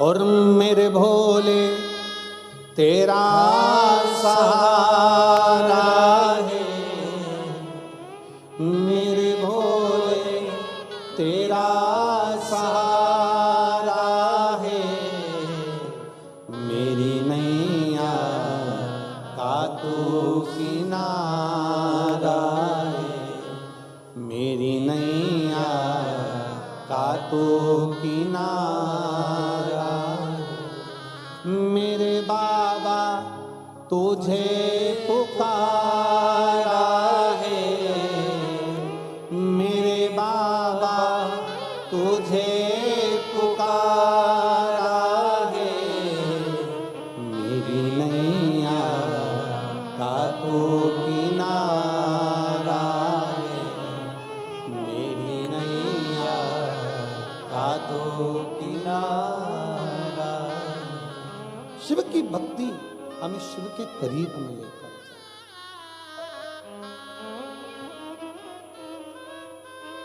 क्या मांगे,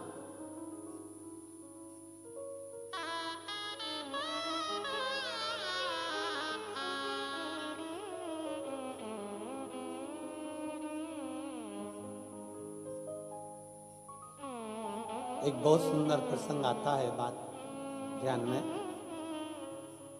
कभी जिंदगी में अगर गुरु से मिलन होना, कभी जीवन में अगर अपने गुरु से अगर मिलन होना, तो गुरु से कुछ मत मांगो, बस इतना जरूर मांगो कि आते रहना जी गुरु जी हमारी कुटिया में, आते रहना जी।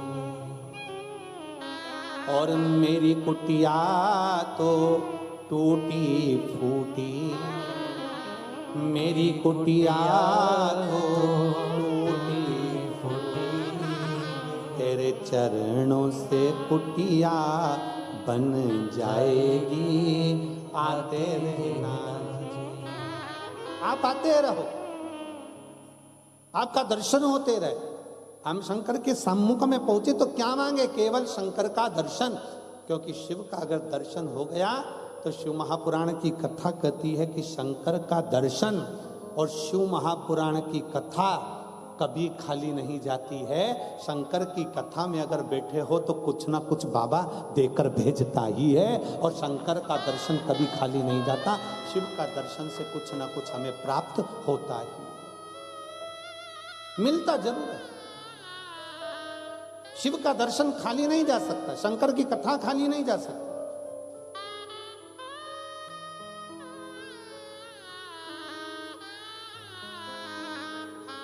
मुहूर्त नाम के राजा की बहन निंदा में डूबी रहती थी, बहुत निंदा, इतना निंदा में डूबी कि वो अपने राजभवन के आसपास के जितने भवनवासी थे उनके घर में जाकर ऐसी निंदा करती थी कि 5 दिन 4 दिन में तो झगड़ा करवा देती थी। ऐसी राजा मुहूर्त की बहन थी, इतनी निंदा में डूबती चली। निंदा निंदा होता है, किसी किसी को निंदा में बड़ा सुख मिलता है, किसी किसी को कथा में सुख मिलता है। कई लोगों ने तो अपने कान को कचरे का डब्बा बना के रखा, कोई भी कुछ बोल के चले जाता है और ये धारण करके दिल में उतार लेती है, अच्छा ऐसा बोला था, हाँ कचरे। तो हम तो कहते कान के ऊपर लिख देना चाहिए डस्टबिन और नीचे लिख देना चाहिए यूज मी।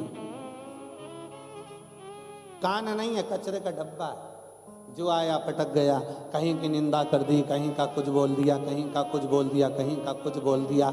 शास्त्र कथा है, शिव महापुराण की कथा कहती है, भगवान शंकर का चरित्र कथा है, माता पार्वती का चरित्र कथा है। माता पार्वती की 2 बहुएं रिद्धि और सिद्धि, और कार्तिकेय जी महाराज की धर्म पत्नियां। घर में इतनी बहुएं होने के बाद भी पार्वती मैया किसी बहू से कभी अपने कानों में कुछ सुनती नहीं थी, और ना पार्वती जी अपनी बहुओं से कुछ कहती थी। एक काम माता पार्वती जी कहती थी, जैसे ही बहुएं आई पार्वती माता ने अपना रसोई घर छोड़ दिया। अब क्या कर रही हैं पार्वती जी? शंकर भगवान के चरणों की आराधना। पार्वती जी से पूछा गया कि आपने अपना रसोई घर क्यों छोड़ दिया? पार्वती जी बोली कि देखो अब घर में बहुएं आ गई हैं, ये लोग संभालेंगी और मुझे भगवान का मंदिर संभालना है, भगवान का भजन संभालना है। पर हमारे यहाँ उल्टा होता, जैसे ही बहुएं आती हैं सास के एंटी ने पूरे खड़े हो जाते। वो सोचती है पूरा मुझे संभालना, ये तो नहीं आई है, इसमें तो अकल नहीं है, इसमें तो बुद्धि नहीं, इसमें तो विवेक नहीं। शिव महापुराण की कथा कहती है घर में बहू आते से ही सास को चाहिए कि वो भगवान का मंदिर पकड़े, भगवान का द्वार पकड़े, शंकर का एक लोटा जल पकड़े और प्रयास करे कि अपने बहू बच्चों को आगे बढ़ने का एक मौका दे कि हमारी बहू भी बड़ी विद्वान है, हमारे बेटे विद्वान है, उनमें चतुरता है, करेंगे आगे बढ़ेंगे, ठोकर खाएंगे गिरेंगे तब तो ना संभलेंगे। संभलेगा कब? जब ठोकर लगेगी। प्लेन रोड पे तो कोई भी चल ले, हमारे हम जहाँ ठहरे हैं विला में चंद्राकर जी जहाँ हम ठहरे हुए हैं, वहाँ एकदम प्लेन रोड, एकदम सीधी कांच जैसी। अब उसमें कौन गिरेगा? कोई नहीं गिरेगा। पर कहीं कहीं अगर जब ठोकर लगती है, गिरते हैं, तब समझ में आता है। फिर क्या होता है? जब जब निकलोगे समझ में आ जाएगा, आगे ठोकर आएगी। आगे स्पीड ब्रेकर आएगा, आगे ठोकर आएगी, आगे स्पीड ब्रेकर आएगा। एक बार ठोकर लगी, एक बार गाड़ी उचकी और बार बार याद आ गया यहाँ स्पीड ब्रेकर है, यहाँ ठोकर है, बार बार स्मरण में आएगा। उसी तरह संभलता वही है जो दुनिया की ठोकरें खाते रहता है। ठोकरें खाने के बाद जब आगे बढ़ता है तो इतनी ऊंचाइयों तक पहुंच जाता है कि फिर नीचे आने का क्रम नहीं रहता। मेरा शिव पकड़ कर लेकर जाता है। थोड़ा सुनना पड़ता है। और कहे लोग, हमारे परिवार वाले हमें अपशब्द कहते हैं, कोई परिवार वाला गाली देता है, कोई कुछ कहता है, कोई कुछ कहता है। दुनिया में शिव महापुराण की कथा कहती है, संसार में याद रखना, संसार में आज का मनुष्य आपको सम्मान नहीं देता, संसार में आज का मनुष्य आपके धन को सम्मान देता है। धन बढ़ेगा तो रिश्ते नाते भी आपकी ओर खिंचते चले आएंगे, धन बढ़ेगा तो आपके संबंध भी बढ़ते चले जाएंगे, धन बढ़ेगा तो आपके सब होते चले जाएंगे। जब धन नहीं होता तब कोई पूछने नहीं आता कि बाबू तुम कैसे हो, भैया रोटी खाई कि नहीं खाई, तकलीफ है, कष्ट है, दुख की घड़ी है, कोई नहीं पूछता। इसलिए संसार सागर कहता है, वावारी दुनिया मतलब की दुनिया में किसी का कोई सुख के साथी हजारों हैं, जब दुख पड़ा तब कोई नहीं। वावारी दुनिया मतलब की दुनिया में किसी का कोई। आपको समझ लो, आपको जानना, चलो चलते रहो, आगे बढ़ते रहो। और जितना बढ़ोगे चढ़ोगे, जितना चलोगे, कहीं ठोकर लगेगी भी तो संभल जाओगे, क्योंकि अब तुम गिरकर संभलना सीख गए। शिव महापुराण की कथा वही तो कहती है। माता पार्वती जी अपनी बहुओं से कह देती है, जाओ अब भोजनशाला तुम संभालो, रसोई घर तुम संभालो, पकवान तुम बनाओ, मिठाई तुम बनाओ, सामान तुम बनाओ। और नहीं तो कई कई बार ऐसी भी स्थिति आती है, एक सास ने अपनी बहू से कहा, बेटा कुछ बनाना आता है? बहू ने कहा, हाँ मम्मी सब आता है। जा आइसक्रीम बना। और बहू गई, अपनी रेसिपी बुक निकाली, 43 नंबर का पेज रेसिपी बुक का निकाल के 2 लीटर दूध को धीरे धीरे आगी में तपाओ, फिर उसमें बेकिंग पाउडर डालो, फिर उसमें इलायची पाउडर डालो, फिर उसमें शक्कर डालो, फिर उसको धीरे धीरे ठंडा करो। ठंडा कर कर फिर 2 घंटा फ्रिज में रखो।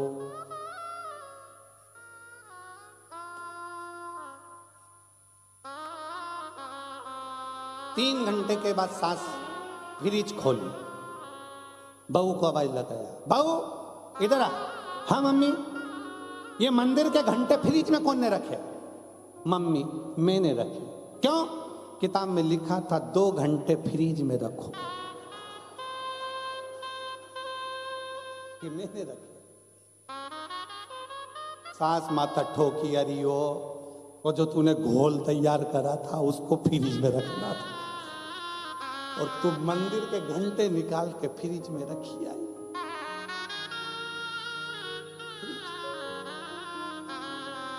सीखने दो उसको, सीखने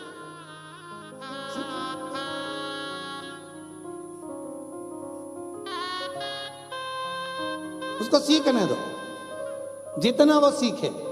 उसको चलने दो, जितना वो चले।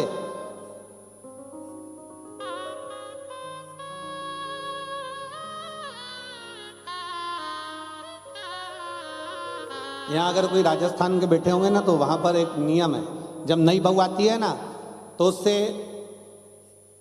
यहाँ क्या बोलते हैं हमको तो मालूम नहीं, चिलड़ा बनवाते हैं। चिलड़ा, चीला, चीला मतलब आटे में शक्कर घोल के और उसको तवे के ऊपर डाल के डोसा जैसा उसको बनवाते, मीठा चीला। अब नई नई बहू बेचारी, अब बनाए तो बनाए कैसे? और उसको बनाना आता तो बना देती।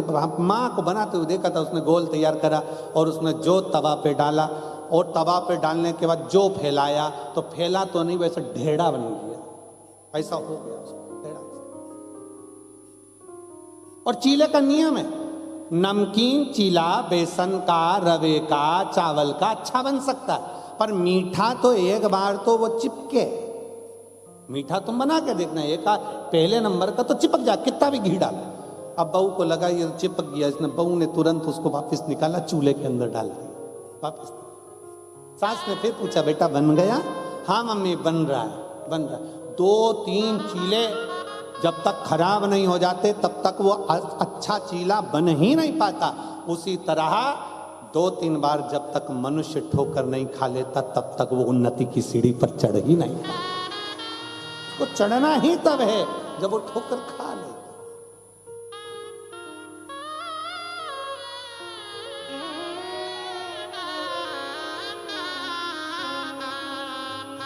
कई निंदा रस में डूबे हुए हैं, निंदा रस।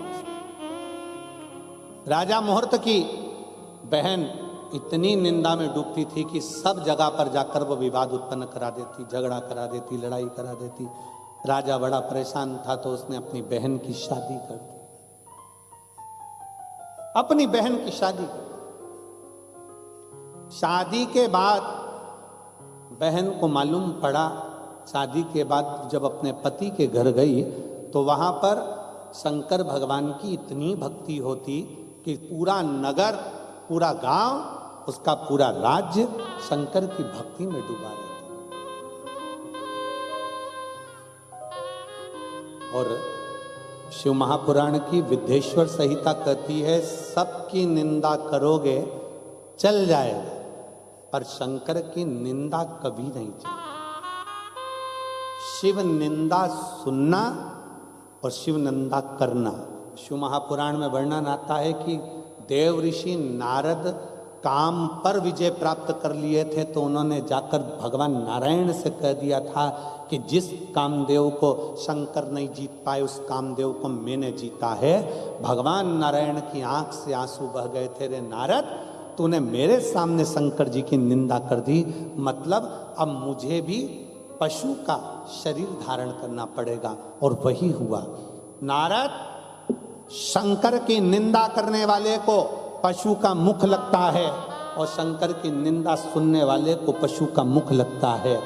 भगवान विष्णु कहते हैं तूने शिव की निंदा करी तो मुझे घोड़े का मुंह लगेगा और मेरा हयग्रीव अवतार होगा, और नारद तूने शंकर की निंदा करी इसलिए तुझे बंदर का मुंह लगेगा। और रामचरितमानस में आता है कि शंकर भगवान की निंदा करने वाले देवऋषि नारद को बंदर का मुंह लगा था जब वो स्वयंवर में पहुंचे। शिव निंदा सुनना भी नहीं और शिव निंदा करना भी, गुरु की निंदा सुनना भी नहीं और गुरु की निंदा करना भी। शिव भक्त की निंदा सुनना भी नहीं और शिव भक्त की निंदा करना भी। क्या करना अपने को? क्या किसको रोइए, चादर तान के सोइए, आग लगे बस्ती में अपन रहो मस्ती। क्या सोचना अपन को? शादी में सबको टेंशन रहता है, सबको टेंशन शादी में रहता है, सबको। मामा जी वहां लगे, फूफा जी वहां लगे, काका जी वहां लगे, बुआ जी वहां लगी। केवल शादी में घर की जो बहुएं होती हैं वो थोड़ी टेंशन से मुक्त होती हैं। वो दोनों हाथ में मेहंदी लगा आराम से, आखिरी में पार्लर वाली आ गई, डेंटिंग पेंटिंग करके तैयार। मामा बुआ फूफा कब खाएं उससे कोई मतलब नहीं, ये पहले चली प्लेट उठाई अंदर खाओ।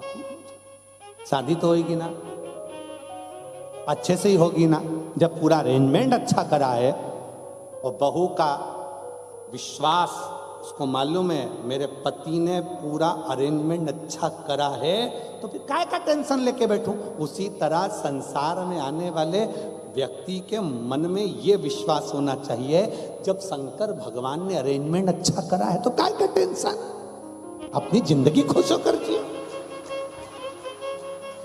शिव ने अरेंजमेंट करा है तो हमें क्या चिंता?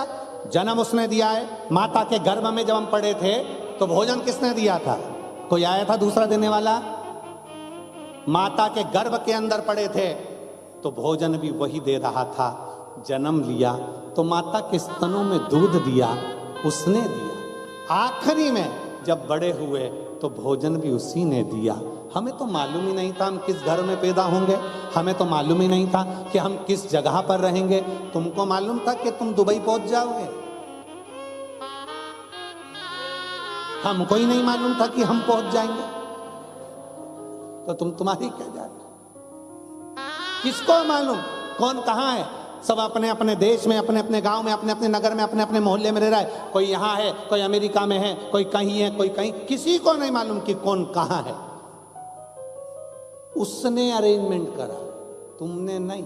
उसने ऐसा अरेंजमेंट करा कि तू ये एग्जाम देगा, तू ऐसा करेगा, तुझे यहाँ ठोकर लगेगी, तू ऐसा करेगा, और एक ना एक दिन तू उन्नति की सीढ़ी पर चढ़ता चढ़ता बढ़ता बढ़ता तुझे मंजिल तक मैं पहुंचा दूंगा। अरेंजमेंट उसका है, तो टेंशन क्या?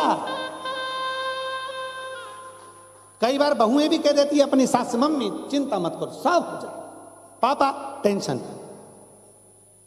कई बार बेटियां अपने बाप से कह देती, पापा चिंता मत करो, मेरा पति अरेंजमेंट कर दिया है, अब तुम चिंता मत करो। पति कौन? वो प्राणपति, वो परमेश्वर, वो शिव, वो शंकर, वो घरदानी, जिसको जन्म देता है पूरा अरेंजमेंट कर कर भेजता है। उसको मालूम है इसके भाग्य में क्या लिखना है, कितना लिखना है, कैसे लिखना है, सारा अरेंजमेंट उसका है, सारा। और कोई यहाँ आने के बाद परमानेंट तो हुआ ही नहीं। जगत में कोई न परमानेंट, जगत में कोई न परमानेंट। कौन है? 3 दिन की कथा हुई, होटल का ये हॉल खाली करो और अपने अपने घर चलो। उसी तरह ये जो श्वास पूरी हुई, ये शरीर खाली करो, आत्मा परमात्मा के घर चलो। पड़ा हाल खाली रहेगा, शरीर पड़ा रहेगा, सब यहीं धरा की धरा। जिसने कर लिया, जो आ गया, समय निकाल कर पहुंच गए, हमें शिव महापुराण की कथा में जाना है। अरे अपने दुबई में हो रही है, जाऊंगी, मैं नहीं सुन पाई भारत में जाकर, मैं यहाँ सुनूंगी, मुझे मौका लगा है, मैं जाऊंगी। दूर पड़ेगा, 40 किलो 50 किलोमीटर दूर पड़ेगा, ऐसा पड़ेगा वैसा पड़ेगा, साधन नहीं मिलेगा, बैठने की जगह नहीं मिलेगी। क्या हुआ? होटल के बाहर लोग जाते थे पहले के समय में, तो फिल्म का टिकट नहीं मिलता तो बाहर का पोस्टर देख कर आ जाते थे, उतने में खुश हो जाते थे। उसी तरह शंकर की कथा में जाऊंगी, उसके दरवाजे तक अगर पहुंच गई, उसका दीदार हुआ ना हुआ, उसका दर्शन हुआ ना हुआ, तो भी मेरा कल्याण निश्चित है, क्योंकि मैं उसके विश्वास पर जा रहा हूं, मैं उसके भरोसे पर जा रहा हूं, और मैं उसके विश्वास पर, उसके भरोसे पर पहुंच रही हूं। एक विश्वास बहुएं कह देती है, मां चिंता ना करिए, पति ने अरेंजमेंट करा है, अरेंजमेंट करा है। उसी तरह ये आत्मा भी कहती है, मेरे परमात्मा ने अरेंजमेंट करा, मेरे शिव ने अरेंजमेंट करा। राजा मुहूर्त की बहन वहां जाने के बाद में भी अपनी अब निंदा कर रही है, तो शिव की निंदा। शंकर के मंदिर क्यों जाते हो? क्या करोगे जाकर? लोटा भर के जल चढ़ाकर क्या करोगे? क्या होता है? क्यों वो सियोर वाले महाराज के चक्कर में पागल हो रहे हो? काहे को शंकर के मंदिर जा रहे हो? क्या होगा?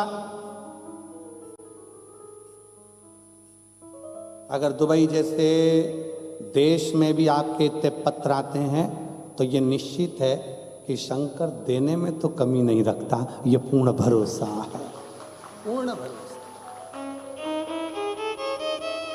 क्या देगा, कैसे देगा, कब देगा, ना हम बता पाएंगे ना कोई बता पाएगा, पर जब भी देगा, पढ़कर, दुख को काट कर, तकलीफों को मिटाकर, फिर मेरा शिव तुम्हारे एक लोटा जल। कल एक बहन ने पत्र लिखा था, गुरुजी हमें पशुपति व्रत करना रहते हैं, पर दुबई में हम प्रसाद मंदिर में रख नहीं सकते, मंदिर में जाकर हम लोटा भर के जल चढ़ा नहीं सकते, क्या करें?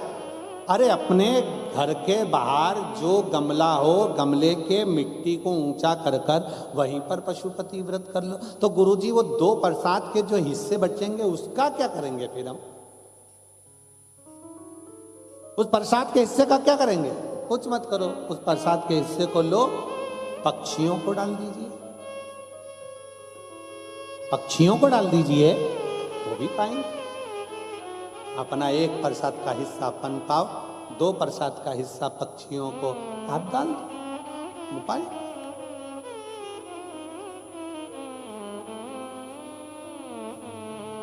कोई जीव को, कोई पशु पक्षी उसको पाले, उससे बढ़कर क्या चाहिए? क्योंकि अपन अपने जो 2 प्रसाद चढ़ते हैं उसको तो अपन किसी मनुष्य आदि को अपन बांटे में दे नहीं सकते, तो पशु पक्षी ले ले उसको, उस बात को ग्रहण कर। हम हमारे यहाँ शंकर जी के मंदिर में जाकर हम जल नहीं चढ़ा सकते, हम क्या करें? अरे कौन कर रहे जाओ, आप तो अपने घर में, मन चंगा तो कठौती में गंगा।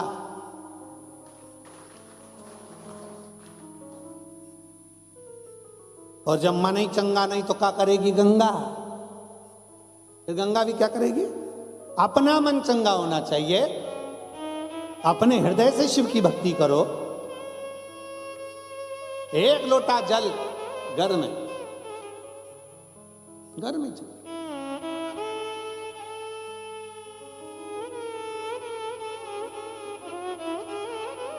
अगली बार अगर आया ना तो तुम सबके लिए इतना छोटा छोटा शंकर ले आऊंगा।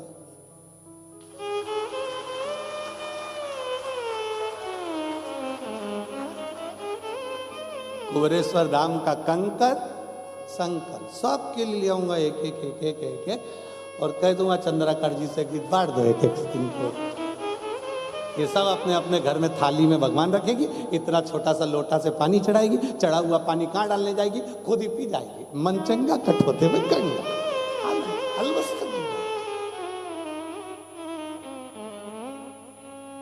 तो हमको मालूम नहीं था ना कि जजमान अच्छे हैं, हम मिले ही नहीं थे, और मिलना नहीं हुआ था तो हम कैसे मिले? तो मिलना जुलना हुआ नहीं। यहाँ आए तो लगा कि भाई यजमान भी इतने धार्मिक हैं, भगवत भजन वाले हैं, संकीर्तन वाले हैं, बहुएं भी संस्कारित हैं, धार्मिक हैं, माता जी भी धार्मिक हैं, संस्कारित हैं, और जो प्रसाद बनाने वाले, भोजन आदि कराने वाले इतनी शुद्धता से, इतने भाव से भोजन बनाकर पवा रहे हैं, और अरेंजमेंट करने वाली वो जीजियाँ सब, जिन्होंने इतना अच्छा अरेंजमेंट करा, ये सब लोग कितना भाव से, जिसने भी अरेंजमेंट कराए दीदियों ने, मैं उसको साधुवाद देता हूँ, बहुत बहुत साधुवाद है उनको, बेटियों, ये अच्छा अरेंजमेंट करा, बहुत साधु। तो ये मालूम नहीं था ना इतना कि इतना भाव, नहीं तो हम वहीं से चलते ना तो झोले में, और वो चेक करने वाला चेक भी करता, पूछता ये क्या है, कह देते तू भी रख ले इसमें से। जब ये देता है तो छप्पर फाड़ के देता है, ये सियोर का कंकर शंकर है, ये साज है।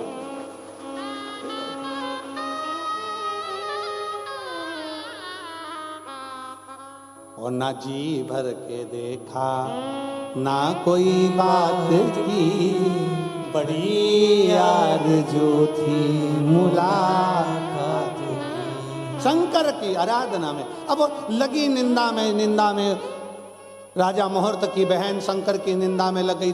जिंदगी में याद रखना कि सबकी निंदा चल सकती है पर शिव की नहीं। भगवान विष्णु को भी घोड़े का मुख लगा है, नारद जी ने निंदा करी तो बंदर का मुख लगा है, इसलिए शिव की निंदा स्वीकार नहीं है, शंकर के भक्त की निंदा स्वीकार नहीं है, शिव की स्तुति करने वाले की निंदा स्वीकार नहीं है, और शंकर की निंदा स्वीकार नहीं।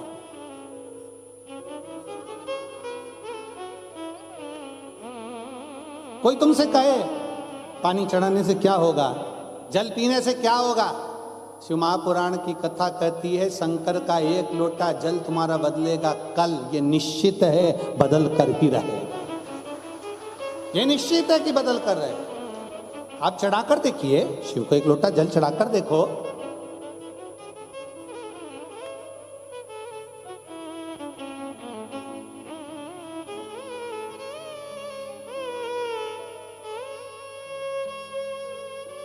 आप शंकर की आराधना कर कर देखिए, शिव की स्तुति कर कर देखिए। महाराज करा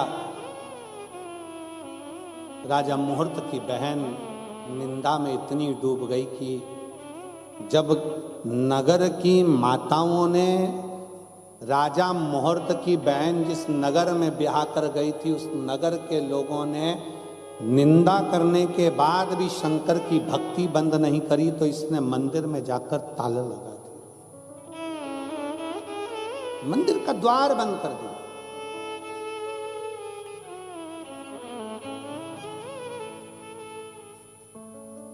और मंदिर में जाकर जब ताला लगाया,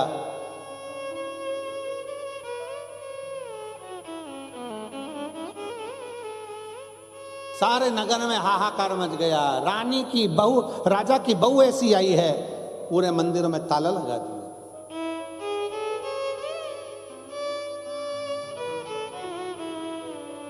पूरे मंदिरों में ताला लगा दिया। क्या करा, हाहाकार मचा। राजा ने अपनी पत्नी को समझाया, सुनो मंदिर का द्वार खोलो, लोग मंदिर जाते हैं, दर्शन करते हैं, एक लोटा जल चढ़ाते हैं, जाओ। और आपसे भी निवेदन, आप भारत की भूमि पर जब आए तो अपने घर पर जब पहुंचे तो सबसे पहले घर पर पहुंचने पर अपने घर के लोगों को ये जरूर कहो कि मम्मी जरा एक लोटा पानी दे, अगर पास में शंकर का मंदिर है तो मैं चढ़ा कर आती हूं। तो लोगों को प्रेरणा मिलेगी कि दुबई में रहने वाले भी संस्कारित हैं, ये भी शिव को जल चढ़ाना जानते हैं।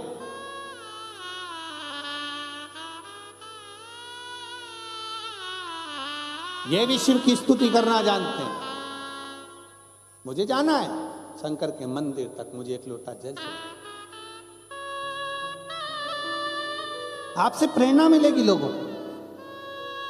जब इतने सारे शिव भक्त दुबई की इस पावन धरा पर बैठकर कथा सुन रहे हैं, तो ना जाने कितने देशों को और कितने लोगों को, कितने नवयुवक बेटा बेटियों को ये प्रेरणा मिलती है कि दुबई में रहने वाली ये मेरे भारतीय, ये संस्कारों से जुड़े हुए, ये सब शंकर की आराधना कर सकते हैं, तो हम शंकर की आराधना क्यों नहीं कर सकते?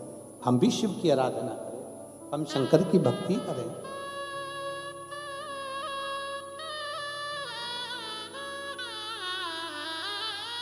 राजा ने समझाया अपनी रानी को, देखो ये शिव मंदिर क्यों बंद कर दिया, दरवाजा क्यों लगा दिया, ताला क्यों लगा दिया, खोलो इसको, खोल दो इसको।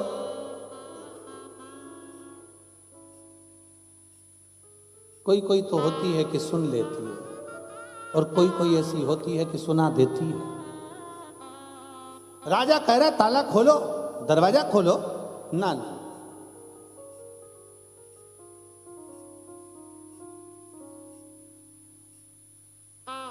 अब माने नहीं, खूब समझाया, आखिरी में ताला तो खोल दिया, पर जो शंकर के मंदिर में जल चढ़ाने जाता, पूजन करने जाता, राजा मुहूर्त की बहन उस सब को अपशब्द कहना प्रारंभ करती, इतना आड़ा टेढ़ा कहती, इतना आड़ा टेढ़ा कहती।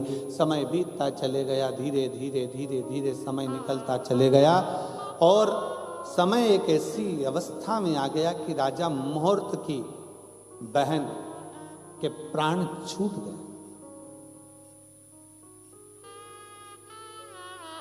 वो निंदा करने वाली प्राण छोड़कर चली गई, और उसी नगर में जो नदी के अंदर, तालाब के अंदर काई होती है, उस काई ने कीड़े के रूप में जन्म लिया। ऐसे ना जाने कितने जन्म उस राजा की बहन के हो गए। आखिरी में वो आंख से आंसू ढालती और हर जन्म में भगवान से प्रार्थना करती कि मैंने बहुत निंदा करी, इसलिए मुझे ये कहीं दीमक के रूप में जन्म ले। ये लकड़ी के अंदर जो दीमक लग जाती है, देखिए आप लोगों ने कि देखिए, देखिए उस दीमक को देखकर विचार करना, ये कोई साधारण नहीं है, कहीं की चुगल चोटती है।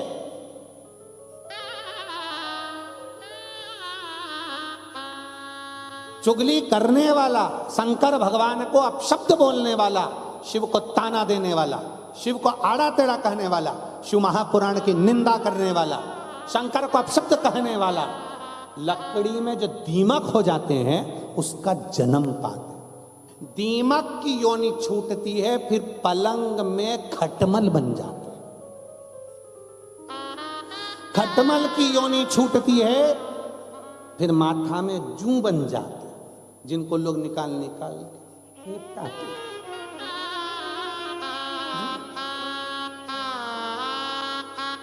और आखिरी में योनि छूटते छूटते, हर योनि में राजा की बहन हाथ जोड़कर प्रार्थना करती है, मुझसे गलती हो गई, मैंने शंकर की निंदा करी, शिव की बुराई करी, शंकर की, शिव महापुराण की बुराई, शंकर की निंदा करी, मेरी जिंदगी पूरी व्यर्थ नष्ट हो गई। और आखिरी में फिर उसको एक मकड़ी की योनि मिली, एक मकड़ी की योनि। और मकड़ी की योनि मिलने के बाद वो एक वृक्ष पर चढ़ गई। वृक्ष के नीचे एक खुले में शंकर भगवान का शिवालय था, शिवलिंग रखा हुआ था।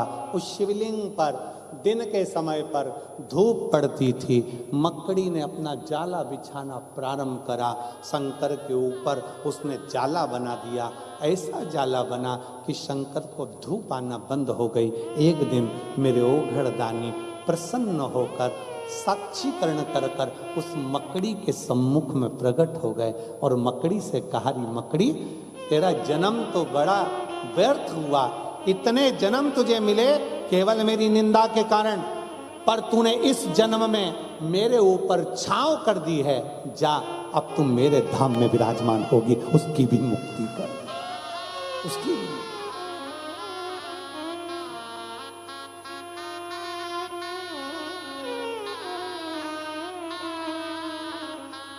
और धीमा बजाओ भोलानाथ, डमरू धीमा बजाओ, धीमा बजाओ भोलानाथ, डमरू धीमा बजाओ, धीमा बजाओ भोलानाथ, डमरू धीमा बजाओ, धीमा बजाओ।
सुन के विष्णु